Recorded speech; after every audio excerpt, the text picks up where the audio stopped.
அன்பு தமிழ் நெஞ்சங்கள் அனைவருக்கும் வணக்கம். இது உங்கள் bachelor of business club channel. இந்த வீடியோவில் ரொம்ப சுருக்கமாக டைம் வேஸ்ட் பண்ணாமல் அனுபவங்கள் மேலோட்டமாக சொல்கிறேன். கவனமாக கேளுங்க, கடைசி வரையும் பாருங்கள். இன்றைக்கி என்ன பார்க்கலாம்னா, தொழில் செஞ்சு சம்பாதிக்க நினைக்கிறேன், ஆனால் என்ன தொழில் பண்ணுறது? இங்கே எல்லாமே தொழில் தான், லாபமும் வருது நஷ்டமும் வருது. என்ன தொழில் நான் பண்ணுறது? ஒரு பொருளை உற்பத்தி பண்ணலாமா, இல்லை உற்பத்தி பண்ண பொருளை வாங்கி விற்கலாமா, இல்லை உற்பத்தி பண்ணுற நிறுவனத்திலேருந்து ஆர்டர் வாங்கி கூலிக்கு வேலை செஞ்சு தரலாமா? இந்த பைபேக் போல் பிஸ்னஸ்ஸு என்ன பண்ணுறதுன்னு தெரியல. அதனால தான் யூடியூப் சேனலை பார்த்து தெரிஞ்சுக்க நினைக்கிறேன் அப்படின்னு நம்ம சொல்கிறோம். ஆனால் நம்ம நாட்டில் இருக்கிற பிஸ்னஸ் சேனல் எல்லாமே ஒரு தொழில் பற்றி அருமையான தம்ப்நெயில் போடுவாங்க. அதில் என்ன போட்டிருப்பாங்கன்னா, 10க்கு 10 இடம் இருந்தால் போதும், ஒன் டைம் இன்வெஸ்ட்மெண்ட், கடையை போட்டால் போதும், அவங்களே தேடி வந்து வாங்குவாங்க, உற்பத்தி பண்ணும் விலை 50, விற்பனை விலை 250, அப்போ நமக்கு லாபம் ஒரு பொருளுக்கு 200, தினமும் 20,000 நீங்கள் சம்பாதிக்கலாம் அப்படின்னு சொல்லி நிறைய தொழில் பற்றி பேசுவாங்க. அதில் நாம் என்ன தொழில் பண்ணலாம், எப்படி பண்ணலாம், எங்கே போய் விற்பனை செய்யலாம், இது போன்ற விஷயங்கள் நமக்கு சரியாக புரியறதில்ல. காரணம் நம்ம மனநிலை ஒரு நிலையில் இல்லை. முதல்ல உற்பத்தி பண்ணுற பொருளாக இருந்தாலும் சரி, வாங்கி விற்கிற தொழிலாக இருந்தாலும் சரி, ஒரு பொருளை சரியாக சூஸ் பண்ணுறது ரொம்ப முக்கியம். யூடியூப்பில் சொல்கிறது மாதிரியே நாம் செய்ய முடியாது, ஏன்னா நம்மக்கிட்ட அனுபவமும் இல்லை. என்ன காரணத்துக்காக இந்த தொழிலை நம்ம செய்கிறோம் அப்படின்றத யோசிக்கணும். ஒரு தொழிலுக்கு அனுபவமும் பொறுமையும் ரொம்ப அவசியம் அப்படின்னு ரத்தன் டாட்டா நிறைய முறை சொல்லியிருக்காரு. பொறுமையை முதல்ல கடைப்பிடிச்சா மட்டும்தான் அனுபவம் என்ற ஒரு அறிவு நமக்கு கிடைக்கும். தொழிலுக்கு அனுபவம் ரொம்ப முக்கியம். அதுக்கு ஒரு சின்ன உதாரணம் நான் சொல்கிறேன். நம்ம எல்லாருமே இதுவரையும் வேறு யாருக்காகவோ வேலை செஞ்சுக்கிட்டு இருந்தோம். அதில் நாம் எதிர்பார்த்தது சரியான சம்பளம் மட்டும்தான். அந்த சம்பளம் நமக்கு கிடைச்சாலும் வரவுக்கும் செலவுக்கும் சரியாக போயிட்டு இருந்துச்சு. பல இடங்கள்ல இருந்து வேலையை விட்டுட்டு நாம் சொந்த ஊருக்கு திரும்பிட்டோம்.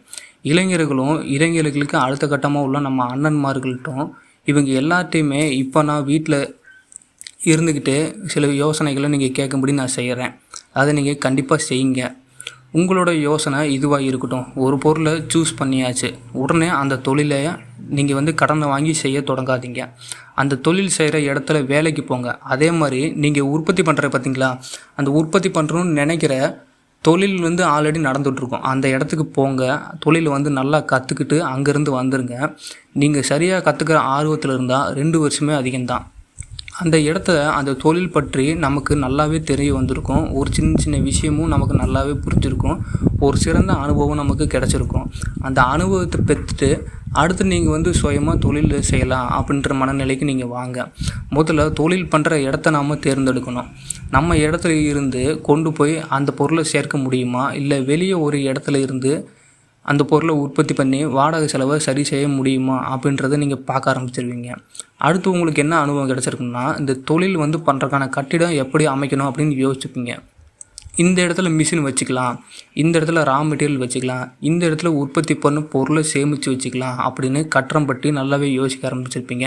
ஸ்டாக் வைக்க கொஞ்சம் கூடுதலாக இடம் இருக்கிற மாதிரி பாருங்கள். யூடியூப்பில் சொல்கிற மாதிரி 10க்கு 10 இடம் இருந்துச்சுன்னா சரி வராது. ஏன்னா நீங்கள் ஒரு நாள் உற்பத்தி பண்ணுற பொருளை ஒரே நாளில் அழிக்க போகிறது இல்லை, கொஞ்சம் கொஞ்சமாக தான் வைக்க போகிறோம். அடுத்த நாள் உற்பத்தி பண்ணுற பொருள் அந்த இடத்துல ஸ்டாக் வைக்கிற மாதிரி நமக்கு இடம் வேணும். இது எல்லாமே நாமளே செஞ்சால் இந்த செலவுலேருந்து கொஞ்சம் குறைக்கலாம். அப்போது நம்ம பட்ஜெட் என்னன்றது நமக்கு நல்லா புரிய ஆரம்பிச்சிடும். அடுத்து மார்க்கெட்டிங். இதுதான் நம்ம தொழில் பற்றியோ நம்ம பொருளை பற்றியுமான ஒரு விளம்பரம் செய்யுது.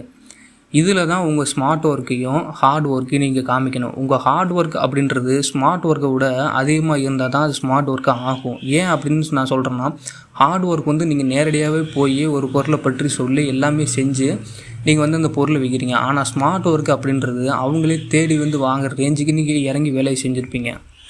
இதில் அதுக்கப்புறம் நீங்கள் ஒரு பொருளில் கிடைக்கிற லாபத்தை 10 பொருளில் வைங்க, உங்களோட விற்பனை அதிகமாகும். 10 பொருளில் கிடைக்கிற லாபத்தை 50 பொருளில் வைக்கலாம், அதுக்கடுத்து 100 பொருளையும் வைக்கலாம். இப்படி நீங்கள் வச்சுட்டு இருந்தீங்கன்னா உங்கள் பொருளோட விற்பனை அதிகமாகும், உற்பத்தியும் அதிகமாகும். இதனால் தொழில் நிற்காமல் ஓடிக்கிட்டே இருக்கும். லாபம்ன்றது கம்மி தான், ஆனால் நமக்கு நஷ்டம்ன்றது வராது. நமக்கு ஆரம்பத்தில் லாபத்தை தான் பார்க்கணுமே அப்படின்றதெல்லாம் கிடையாது. லாபத்தை பார்க்காதீங்க, நஷ்டத்தை மட்டும் நீங்கள் கனெக்ட் பண்ணிகிட்டே வாங்க. அதுலேருந்து தொழிலை நம்ம மீட்டெடுத்து கொண்டு வந்துட்டுருக்கலாம். தொழில் தொடங்கிய புதுசில் லாபத்தை மட்டும் பார்க்காம விற்பனை பார்த்தா லாபம் தன்னால் தேடி வரும். ஒரு சில வருடம் கழித்து ஒரு கட்டத்தில் நம்மளோட நிறுவனம் கொஞ்சம் லாபமும் அதிக பெயரையும் சம்பாரிச்சிருக்கோம் மக்கள் மத்தியில். அதுக்கப்புறம் நாம் தரமில்லாத பொருளை விற்றா கூட அது நல்ல பொருளை தான் மக்கள் பார்ப்பாங்க. இப்படி நான் சொல்கிறனால நீங்கள் குறுக்கோளியில் போங்க அப்படின்னு நான் சொல்லலை. அந்த சமயத்தில் கொஞ்சம் லாபத்தை அதிகமாக நீங்கள் வச்சுக்கலாம் அப்படின்றத நான் சொல்ல வர்றேன். அதுக்கடுத்து பார்த்தீங்கன்னா ரீஇன்வெஸ்ட்மெண்ட். இந்த ரீஇன்வெஸ்ட்மெண்ட் அப்படின்னா என்னன்னு நீங்கள் யோசிப்பீங்க. வேறு ஒன்றுமே கிடையாதுங்க. கிடைச்ச லாபத்திலேருந்து ஒரு பங்கை திரும்பவும் தொழிலுக்குள்ளே போடணும்.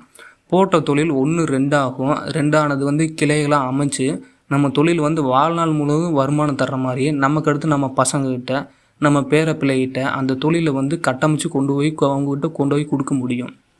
இந்த வீடியோ பற்றி உங்களுக்கு கருத்துக்களை கமெண்ட்டில் தெரிவிங்க. நான் சொன்ன தகவல்கள் பயனுள்ளதாக இருந்துச்சுன்னா லைக் பண்ணி சப்ஸ்கிரைப் பண்ணி வச்சுக்கோங்க.